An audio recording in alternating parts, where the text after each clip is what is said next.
साथ कल। उनकी सुरक्षा की जिम्मेदारी क्या है? वो आए तो बनने थे आईएएस आईपीएस और बन क्या गए? लाशें बन के गए। यहाँ से कोई ध्यान नहीं दे रहा है, किसी की नजर नहीं है। साथ साथ मैं आपसे ये भी आग्रह करूंगा कि हम ग्रामीण क्षेत्रों से आए लोग देश से बड़ा प्रेम करते हैं और हम ये महसूस करते हैं कि सरकारें हमें सुनेंगी, सरकारें हमारे बारे में सोचेंगी।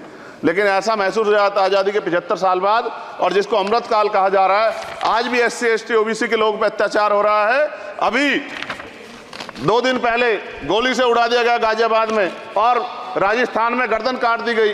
ये घटनाएं देख कर डर लगता है, घर से निकलते हुए भी कि आने घर वापस लौटेंगे नहीं लौटेंगे। तो मेरा सरकार से आग्रह है, अगर आज़ादी के 75 साल बाद भी हमें हमारी हत्या हो रही है तो हमारी माँ को भी दर्द हुआ होगा जब उसने हमें पैदा किया हो, हमारी बहनों को भी हमारे खोने का दर्द होता होगा। कैसी कानून व्यवस्था है आपकी? सब कुछ है आपके पास, फिर भी जो है महिलाओं पर रेप नहीं रोक पा रहे हो, हत्याएं नहीं रोक पा रहे हो, गरीबों, दलितों, पिछड़ों, किसानों, मजदूरों की जान नहीं बचा पा रहे हो। किसान सुसाइड कर रहा है, नौजवान सुसाइड कर रहा है, और बड़ी बड़ी बातें होती हैं, इधर भी अच्छे लोग हैं, इधर भी अच्छे लोग हैं, लेकिन अच्छाई तब होगी जब जमीन पे भी कुछ काम दिखाई देगा। और जमीन पे महोदय कोई काम दिखाई नहीं दे रहा है।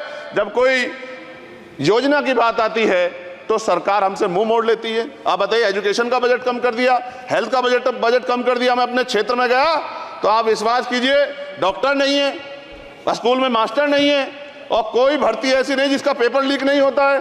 तो देश किस तरफ जा रहा है और इसमें नौजवानों का भविष्य क्या है, उसके बारे में हमें चिंता करनी चाहिए। और अंत में अपनी बात को खत्म करते हुए मेरा आपसे आग्रह और आपके माध्यम सरकार से आग्रह है कि यहाँ बाहर बाबा साहब अम्बेडकर की मूर्ति लगी हुई थी एक, वो करोड़ों लोगों की आस्था से जुड़ा विषय है, और आप विश्वास करो इतना गुस्सा है उसको लेके। मेरी आपके माध्यम से मैं हाथ जोड़ता नहीं हूं, लेकिन मैं हाथ जोड़ के आपसे आग्रह कर रहा हूं कि प्रधानमंत्री जी, सरकार से हमारी आग्रह कि वो अम्बेडकरवादियों के सम्मान का ध्यान रखते हुए, उनके जो है दिल की पीड़ा को समझते हुए, उनके दर्द का ध्यान रखते हुए उस मूर्ति को पुनः स्थापित करा दीजिए। अगर इसमें कोई राजनीतिक कारण अलग बात है, लेकिन मैं कंक्लूड कर रहा हूं। मगर मैं आपसे कहना चाहता हूं, इसमें बहुत गुस्सा है। जिस दिन अम्बेडकरवादी गुस्सा हो जाएगा, वो फिर इस सरकार को जो 24 में आ गई है, वो आने वाले चुनाव में ऐसा सबक सिखाएगा कि दोबारा पलट के नहीं देख पाओगे। तो मैं आपका धन्यवाद करता हूं, और मुझे विश्वास है कि सरकार मेरी बातों पे गौर करेगी और गरीबों के बारे में सरकार सोचेगी, गरीबों को आगे बढ़ने के अवसर प्रदान होंगे। धन्यवाद।